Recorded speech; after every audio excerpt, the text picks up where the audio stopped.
pag isusuriin mo yung mga kandidato dyan, puro mga anti-Marcos dati yan eh. Biglang nagkandara pa kasi in power siya. O, di ba, merong isa dyan, nagkakandara pa, na umalis, kuno, sa administrasyon. Ang kapatid niya, wala nang ginawa, kundi banata ng administrasyon. At nilalarawan niya na siya'y alay ng mga Duterte, kay Inday. Kung ano mga sinasabi niya. Pero nagkakandara pa siya nung magkaroon ng proclamation stage. Oh, taas din ng kamay. Merong isa dyan. Ang sinasabi niya, malinis, so forth and so on.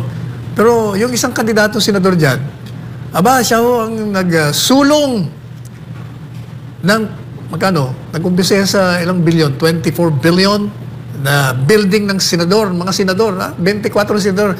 Nagsulong ho siya ng panukalang batas at nag-budget hanggang lumobo na, naging 32 billion pesos ng isang building ng Senado para lang doon sila mag-opisina. Anong klase? Paano niyo sasabihin? Marami pa hong, ako marami pa. May isa nga dyan, di ba? Minumura ng gusto si Marcos. Pero yun, kasama niya. Ay, marami tayong masasabi dyan.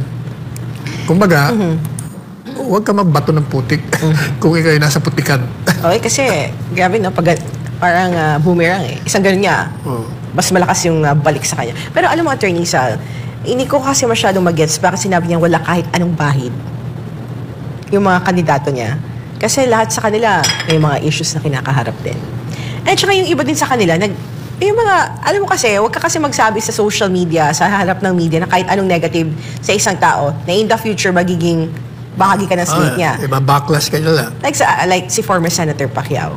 May mga interviews kasi siya when he ran for the presidential election against. Sinusukan niya si McCoy Jr. And then, a few moments later. Bakit ang bansa natin? Dahil walang pera? Hindi mali yan. Dahil sa korupsyon. Ang mga Marcos, bilyon-bilyon, trilyon-trilyon ang korupsyon. Tapos ibubuto natin, talagang ang talino natin. Di ba? Ang talino talaga natin.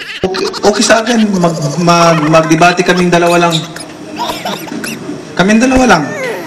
Tingnan natin kung ano yung plataforma niya at plataforma ko. Lagi nating sinisisi ang pamilya Marcos pagdating sa korupsyon. Hindi ba natin nakikita na sa panahon ng Marcos, ang bansa natin number 1 sa ekonomiya? May kurap pang bansa na number 1 sa ekonomiya. Pinupuri niya ngayon. Pinupuri niya ngayon. Marami dyan. Yung isa dyan, yung tatay niya. O, di ba? Kontra-kontra yun. Anti-Marcos na anti-Marcos yun.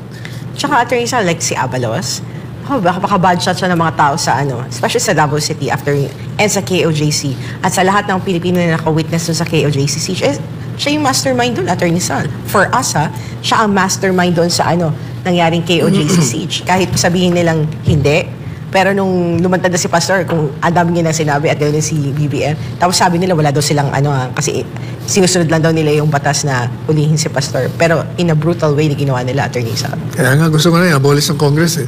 Dahil, alam mo maganda yung column ni Tony Lopez. Ito daw mga kandidato ngayon. Kung sino man ang lalabas sa kanila, on both sides it doesn't look like that the Senate will be better or the Senate will be far worse. Biro mo yun, it will not be better and it will not be far worse. That's an indictment of the kind of candidates that we have ngayon. Sinasabi ni Tony Lopez.